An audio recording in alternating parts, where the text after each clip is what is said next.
सभी स्टूडेंट्स को मेरा नमस्कार।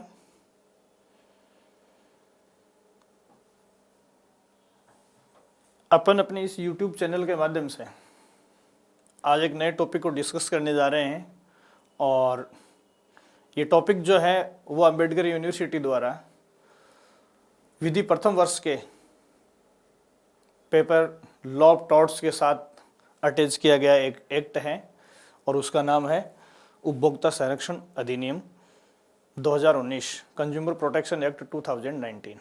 जैसा कि आपको पता है कि इससे पहले कुछ विश्वविद्यालयों ने लॉ ऑफ टॉर्ट्स के साथ मोटर व्हीकल एक्ट को अटैच कर रखा था और अभी नए सिलेबस में अपने साथ जो बात आई है वो है कंज्यूमर प्रोटेक्शन एक्ट 2019 की। इस अधिनियम को अपन चैप्टर वाइज शुरू करें इससे पहले मैं आपको इस अधिनियम के बारे में ब्रीफ इंट्रोडक्शन करवाऊंगा इस पहली कक्षा में। तो यहाँ देखिए आपके सामने ये एक स्लाइड है, आप चाहो तो इसका स्क्रीनशॉट ले सकते हो और इसमें कुछ मेन फैक्ट जो है वो आपके सामने है।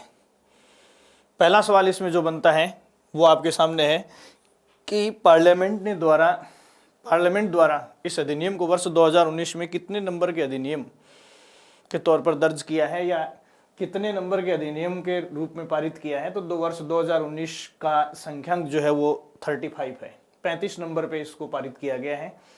इस अधिनियम में कुल 8 अध्याय हैं तथा 107 धाराएं हैं।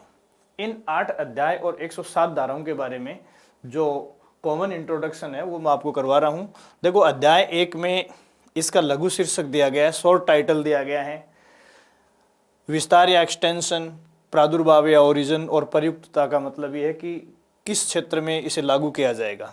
तो पहले जो कंज्यूमर प्रोटेक्शन एक्ट 1986 था उससे ज़्यादा विस्तृत दायरा इसका किया गया क्योंकि उसमें आपको पता है कि जम्मू एंड कश्मीर को एक्सेप्शन रखा गया था और इस कानून में जम्मू एंड कश्मीर को एक्सेप्शन नहीं रखा गया। कहने का मतलब है कि भारत के संपूर्ण भौगोलिक क्षेत्र पर कंज्यूमर प्रोटेक्शन एक्ट 2019 को है वो अप्लाई किए जाने का प्रावधान है। सेक्शन 2 में जो बात कही गई है वो है महत्वपूर्ण परिभाषाएं और सेक्शन 2 के सबसेक्शन 1 से लेकर सबसेक्शन 47 तक अपन जो है इसमें महत्वपूर्ण जो शब्द इस अधिनियम में इस्तेमाल किए गए हैं उनकी डेफिनेशन या परिभाषाओं के बारे में अपन जानकारी लेंगे। फिर इसमें अध्याय 2 जो है उसमें देखिए उपभोक्ता संरक्षण परिषद के संबंध में प्रावधान किया गया है और इस अधिनियम में त्रिस्तरीय कंज्यूमर प्रोटेक्शन काउंसिल्स जो हैं वो गठित की गई है। केंद्रीय स्तर पर, राज्य स्तर पर और जिला स्तर पर उपभोक्ता संरक्षण परिषदों का गठन या कंज्यूमर प्रोटेक्शन काउंसिल्स का त्रिस्तरीय गठन किया गया है और इसका उल्लेख अध्याय 2 में धारा 3 से लेकर 9 तक किया गया है। तीसरे अध्याय में देखिए उपभोक्ता संरक्षण प्राधिकरणों के बारे में प्रावधान किए गए हैं। CCPA कंज्यूमर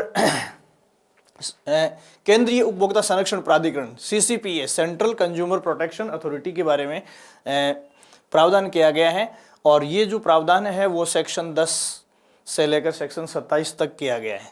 इसके बाद में अध्याय 4 की अपन बात करें तो अध्याय 4 में उपभोक्ता विवाद प्रतितोष आयोग या कंज्यूमर डिस्प्यूट रेमेडीज कमीशन का जो प्रावधान किया गया है वो त्रिस्तरीय किया गया है। जिला स्तरीय, राज्य स्तरीय और राष्ट्रीय स्तरीय आयोगों का उल्लेख है इसमें और अधिनियम के धारा